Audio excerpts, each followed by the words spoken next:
আসসালামু আলাইকুম, welcome back to my channel Tanzila's kitchen house. তো আজকে আমি আপনাদেরকে তৈরি করে দেখাবো মজাদার চিকেন পাকোড়া। তো দেখতেই পাচ্ছেন আমার চিকেন পাকোড়াটা উপর থেকে যতটা মুসমুসে ভিতরটা ততটাই সফট। তো আপনারা চেষ্টা করবেন বাসায় এরকম তৈরি করে খাওয়ার, দেখবেন কতটা মজা লাগে। আমি এখানে কিছু পুঁই শাক নিয়েছি। পুঁই শাকগুলোকে আমি ধুয়ে পানি ঝরিয়ে নিয়েছি। এই পুঁই শাকগুলো কিন্তু আমার নিজের হাতে লাগানো গাছ থেকে আমি নিয়ে এসেছি। তো এখানে আমি একটা বাটি নিয়ে নেব। বাটির মধ্যে আমি পেঁয়াজ নিয়ে নেব হাফ কাপ পরিমাণে। তো পেঁয়াজটাকে আমি একটু মোটা সাইজের করে কুচি করে নিয়েছি। তো পেঁয়াজগুলোকে আমি একটু হাত দিয়ে কষলে নেব। তো পেঁয়াজগুলোকে হাত দিয়ে আমি কষলে নিচ্ছি, কষলে একটু আর কি জাস্ট ছাড়িয়ে নিচ্ছি পেঁয়াজগুলোকে। তো পেঁয়াজগুলো আমি কষলে নেওয়া হয়ে গেলে এর মধ্যে আমি দিয়ে দেব 1 চা চামচ পরিমাণে রসুন। তো রসুনটাকে কিন্তু আমি এখানে কুচি করে নেইনি, এগুলোকে আমি একটু থেতলে নিয়েছি। তো আপনারা চেষ্টা করবেন পেঁয়াজু বা পাকোড়া টাইপের খাবারে রসুনটাকে একটু থেতলেই দিতে। বিশেষ করে আমার কাছে খুবই মজা লাগে এরকমের দিলে। জানি না আপনাদের কেমন লাগবে, দিয়ে দেখবেন। তো এখানে আমি হাফ চা চামচ পরিমাণে আদা বাটা এবং রসুন বাটা নিয়ে নিচ্ছি। হাফ চা চামচ পরিমাণে ধনিয়ার গুঁড়া, হলুদের গুঁড়া, হাফ চা চামচ পরিমাণে মরিচের গুঁড়া, হাফ চা চামচ পরিমাণে ধনিয়া গুঁড়া, হাফ চা চামচ পরিমাণে ভাজা জিরার গুঁড়া। তো এগুলোকে আমি এখন দিয়ে দিচ্ছি এখানে। তো এখানে আমি দিয়ে দিচ্ছি 1 টেবিল চামচ পরিমাণে কাঁচামরিচ কুচি। তো কাঁচামরিচ কুচিটা আমি এখানে 1 টেবিল চামচ পরিমাণে অ্যাড করছি। আপনারা যদি ঝালের পরিমাণটা একটু বেশি খেতে চান তাহলে আপনারা বাড়িয়ে দিতে পারেন। আমি এখানে ঝালটা একটু কমই দিয়েছি। এগুলোকে আমি হাত দিয়ে ভালো করে মিক্স করে নিচ্ছি। আপনারা চেষ্টা করবেন হাত দিয়েই মিক্স করার। চামচ দিয়ে যতটা না ভালো মিক্স করা যায় তার থেকে অনেক বেশি ভালো করে হাত দিয়ে মিক্স করা যায়। এখানে আমি নিয়ে নিয়েছি বেসন। তো এখানে আমি 1 কাপ পরিমাণে বেসন, 2 টেবিল চামচ পরিমাণে চালের গুঁড়া, একটু পানি দিয়ে মিক্স করে ব্যাটার তৈরি করে রেখেছিলাম। আপনারা চেষ্টা করবেন একটু ঘন করে মিক্স করে রাখতে এটাকে। তো এগুলোকে আমি পেঁয়াজের সাথে মিশিয়ে দিয়ে এখানে দিয়ে দিচ্ছি আমি 2 কাপ পরিমাণে পুঁই শাক। পুঁই শাকটাকে আমি একটু মোটা মোটা করে কেটেছি, আপনারা চাইলে একটু চিকন করেও কাটতে পারেন। তারপরে এগুলোকে আমি একটু মিক্স করে দিচ্ছি। তো এগুলোকে আমি হাত দিয়েই মিক্স করে দিচ্ছি, আপনারাও চেষ্টা করবেন হাত দিয়ে মিক্স করার।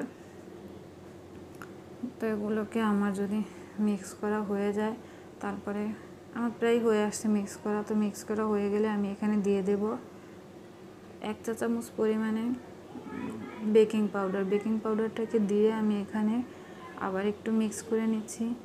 তো মিক্স করা হয়ে আসছে আমার। তো এখানে আমি দিয়ে দেব লবণ। তো আপনারা বলতে পারেন লবণটা আমি কেন সবার শেষে দিলাম। লবণটা আমি এখানে 1 চা চামচ পরিমাণে দিয়েছি। লবণটা সবার শেষে দেওয়ার কারণ এটাই যে লবণটা যদি আমি আগে দিয়ে দিতাম তাহলে পেঁয়াজটা থেকে একটা পানি ছেড়ে দিত এবং পুঁই শাকটা চুপসে যেত। তো এখানে আমি দিয়ে দিচ্ছি প্লেন কড়াই। একটা কড়াই নিয়েছি, এখানে আমি কড়াইয়ের ভিতরে পর্যাপ্ত পরিমাণে তেল দিয়ে দিচ্ছি। এখন আমি চলে যাব পাকোড়াগুলোকে ভাজতে। তো আমি এখানে পাকোড়াগুলো ভাজতে চলে আসলাম। এখানে আমি তেলটা গরম হয়েছে কিনা সেটা একটু চেক করে নেব। এর জন্য আমি তেলের ভিতরে দিয়ে দিচ্ছি একটি পেঁয়াজ। তো একটু পেঁয়াজ দিয়ে দিয়েছি, দেখতে পাচ্ছেন আমার তেলটা গরম হয়ে গেছে, পেঁয়াজ থেকে একটু বুদবুদের মতো উঠছে।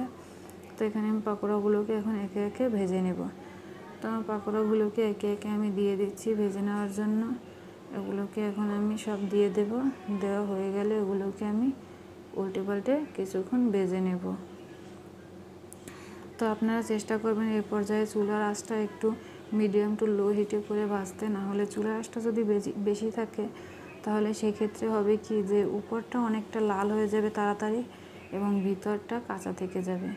তো তখন খেতে এটা ততটা ভালো লাগবে না। আমি এর জন্য চুলার আঁচটা মিডিয়াম টু লো হিটে রেখে ভাজছি। তো আমার একটা পার্ট লাল হয়ে গেছে, আমি এখন আরেকটা পাশ উল্টে দেব। তো আপনারা এরকমেরই উল্টে পাল্টে এগুলোকে ভেজে নেবেন। আমি এখন এগুলোকে উল্টে পাল্টে ভেজে নিচ্ছি। আমার এগুলো ভাজা প্রায় হয়ে আসছে। তো এখন দেখতেই পাচ্ছেন আমার এগুলো কত সুন্দর একটা কালার চলে এসছে। এগুলোকে এখন আমি সব ভেজে উঠিয়ে নেব। তো আমার এগুলো ভাজা হয়ে গেছে, এগুলোকে সব আমি এখন একে একে উঠিয়ে নিচ্ছি।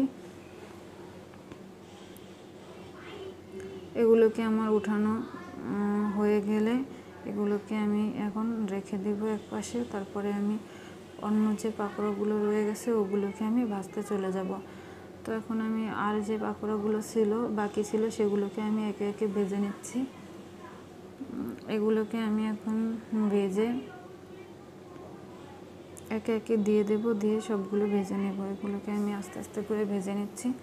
তো আপনার চুলা আঁচটা কিন্তু লোতে রেখেই ভাজবেন, বেশি বাড়াবেন না চুলা আঁচটা, তাহলে এগুলো পুড়ে যাবে। তো এখন আমার এগুলো ভাজা হয়ে গেছে, আমি এখন এগুলোকে উঠিয়ে নিচ্ছি। তো এই তো হয়ে গেল আমার মজাদার পুঁই শাকের পাকোড়া। আপনাদের কাছে যদি আমার ভিডিওটা ভালো লেগে থাকে তাহলে আমার ভিডিওটাতে একটা লাইক করবেন এবং আমার চ্যানেলটাকে সাবস্ক্রাইব করবেন। Thank you for watching my video. আল্লাহ হাফেজ।